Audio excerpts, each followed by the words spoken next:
Hey guys, it's Nail, and I've got another Battlefield 3 commentary here for you guys. I'm going to be playing some Conquest Large on Noshahr Canals, and in this round I kind of just decided, as soon as I spawned in, that I saw that empty APC over there, and I decided that I wanted to jump in it and see how long I could go in the APC, and I actually get a pretty good kill streak here to start off this round.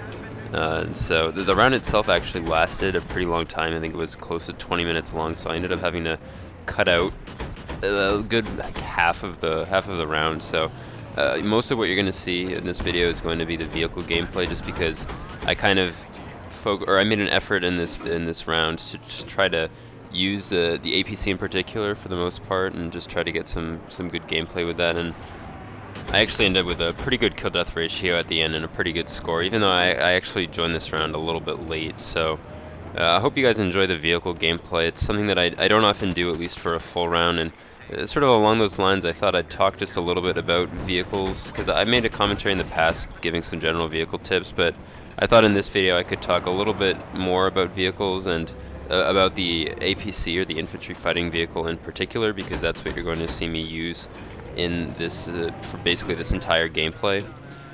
And so the first thing I wanted to go over was the setup that I use when I'm using an APC, or the Infantry Fighting Vehicle. I'm just going to call it the APC because that's what it was really called in previous battlefields.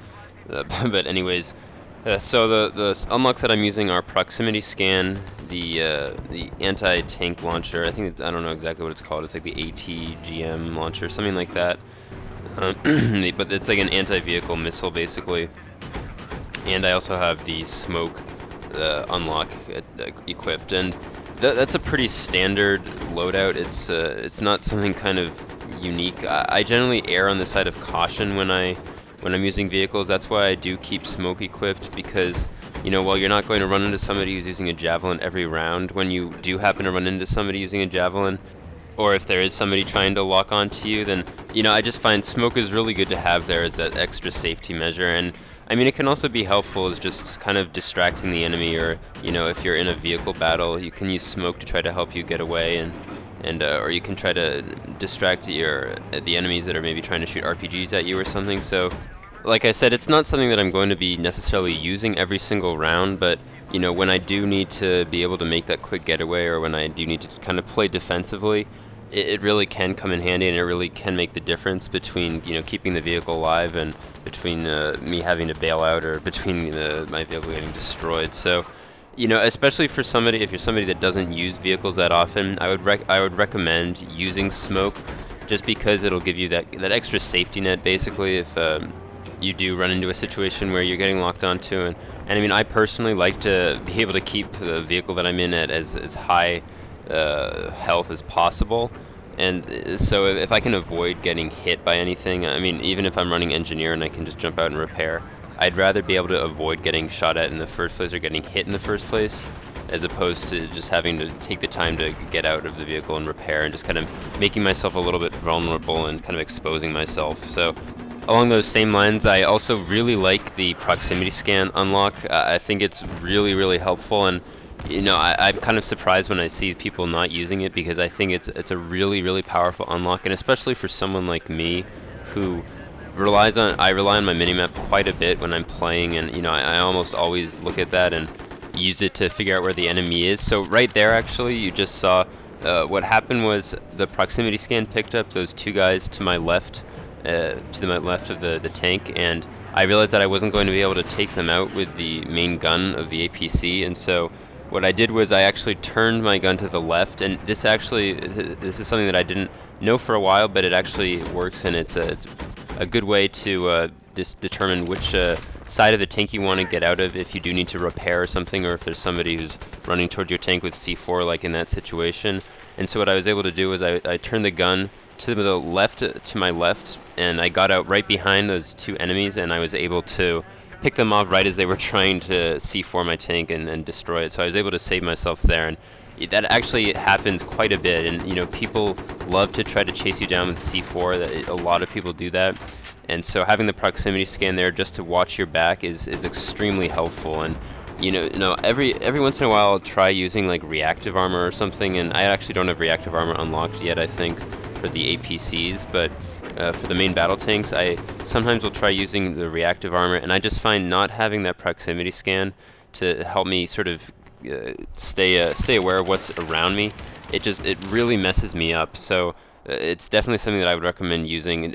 I would highly recommend using it over like the thermal camo or something. I just find it's so much more helpful. And there you actually saw my teammate as I was trying to repair my tank. He stole the tank from me, and so he ended up running away with it, and I ended up dying. So I'm gonna skip ahead a little bit here to another encounter that I had with actually an enemy APC, and this guy here makes a huge mistake that you almost never want to make unless you're positive that you can pull this off, and that is that he decides to get out of the tank, even though, I mean, look at that, I barely had to repair it at all. I'd hit it with maybe 2 rockets, and not even dead on or anything. They weren't really strong hits, and he decided to jump out and try to kill me with his gun, which is kind of a bad move on his part, because it gave, not necessarily me, but it gave one of my teammates the opportunity to steal it, and I mean I ended up killing him anyways, and I was just able to take the APC. So that's something that you almost never want to do. You never want to just get out of your vehicle unless you know a teammate unless you either know that a teammate's going to take it for you, or that it's about to blow up, and you don't want to run the risk of the enemy being able to steal your vehicle. And that's actually a mistake you see me make a little bit later, where I'm in an APC that's kind of damaged already, and I thought I was getting, you'll see, I think I'm getting locked onto by a javelin, and so I ended up bailing because I think the tank's going to blow up, and it actually ended up it doesn't end up blowing up, and an enemy steals it, but you'll see that in a little bit. So the last unlock that I'm using that I haven't really talked about yet is the ATGM Launcher, and that's a pretty standard unlock to use, and I think it's the best one to use for the APC, just because the APC is such a light armored vehicle that if you are in a vehicle battle with another vehicle, it can really help you turn the tide in that battle, and it can make the difference between you getting killed or blowing up. And it also helps if you encounter a main battle tank, because by itself the main gun of the APC wouldn't be able to take out a main battle tank before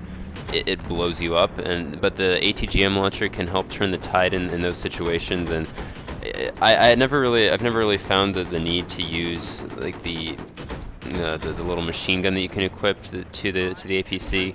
I find that the main gun is good enough against infantry, and the only map I would maybe consider using that on is Grand Bazaar, where the only other vehicle that you have to worry about on it is the other team's APC. But even in that situation, I would probably still use the ATGM launcher, because as I've kind of been mentioning a little bit in this video, or talked about a little bit in this video, I generally err on the side of caution when it comes to vehicles, and the ATGM launcher is going to be more helpful for me in just sort of protecting the tank and making sure that I stay alive. So those are the 3 unlocks that I use, and kind of the general reasoning as to why I use them. Just some general tactics for the APC, because it's not actually something that I use a ton, and the one thing that you do want to take advantage of when you're using the APC is the fact that it is so maneuverable, because like I said earlier, it's a pretty lightly armored vehicle, and it doesn't take that many RPG shots to take it out. And so there you actually saw I jumped out of the vehicle thinking it was going to blow up, and you'll see in a moment here that an enemy actually ends up jumping into it because it actually hasn't blown up. And I'm not sure if he repairs it, but I probably should have paid more attention to what was happening. I thought my teammate was still in it, but I think my teammate bailed. So anyways, that was a mistake on my part, but I don't think it really ended up costing my team anything. So anyways, just quickly back to what I was talking about. You really, when you're using an APC, you just want to be able to take advantage of its maneuverability. And so, that means like when you're capturing a flag, just stay mobile. You don't want to give the enemy an easy RPG shot on you. You want to at least make it difficult on them, and try to position yourself in a way so that you're not exposing your back. And I mean, this is the case for any vehicle really, but just keep in mind positioning, and especially with the APC, just stay mobile and move around a lot so that you're a difficult target to hit. But anyways, there's the end of the video, guys. The final score was 48-5, and most of that was the APC. Most of the kills that I got were from the APC, so that's what gave me this pretty good round. And anyways, I hope you guys enjoyed the video and enjoyed the tips that I talked about. And otherwise, thanks for watching, and I'll see you guys later.